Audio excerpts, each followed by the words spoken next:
Remission matter पे जो बिल्किस बानो वाले केस में लोगों को रिहा कर दिया गया था स्टेट ऑफ गुजरात द्वारा, तो उसमें जो जजमेंट है वो कहता है कि रूल ऑफ लॉ सबसे ज्यादा सुप्रीम रहेगा इस देश में, और रूल ऑफ लॉ पर वापस आता है कि हाँ, रूल ऑफ लॉ अदालत हमेशा अपहोल्ड करेगी चाहे सामने कोई भी खड़ा हो। और उन्होंने कहा है कि जो गुजरात स्टेट ने जिस तरह इस केस में रिमिशन ऑर्डर्स पास किए हैं उनको कोई पावर नहीं थी। जो पावर है वो अप्रोप्रिएट गवर्नमेंट इस केस में महाराष्ट्र है, क्योंकि ये पर्टिकुलर केस जो 2002 में जो हिंसा हुई थी गुजरात में, उससे ये पूरी इंसिडेंट निकलता है, जिसमें इस पर्टिकुलर इंसिडेंट में 14 से ज्यादा लोगों की हत्या हुई थी और जो ये अक्यूज्ड हैं उनको उसमें कन्विक्ट किया गया था, और 3 औरतों के साथ गैंग रेप, उसमें बच्चों की भी हत्या हुई थी।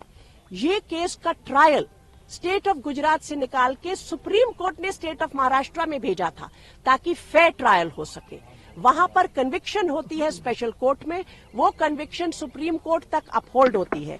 उसके बाद ये रिमिशन जो स्टेट ऑफ गुजरात देता है, ना तो कोड ऑफ क्रिमिनल प्रोसीजर में उनको इसकी का अधिकार है, ना सुप्रीम कोर्ट की जो कॉन्स्टिट्यूशन बेंच की जजमेंट्स है वो इसका अधिकार देती हैं। अदालत ने ये फैसला किया कि ये लोगों को वापस जेल में अभी जाना होगा ताकि रूल ऑफ लॉ का पर जो इस देश टिका हुआ है, कोई भी हो उसमें लॉ सबके ऊपर बराबर चलेगा।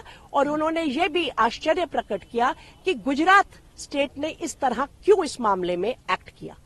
फ्रॉड की बात भी कही कोर्ट बिल्कुल, उन्होंने कहा fraud has been committed on the court. जो इनमें से कॉन्विक्ट था, उसने जो पिटीशन डाली उसमें बहुत से तथ्य जो जरूरी थे उसको सप्रेस किया गया।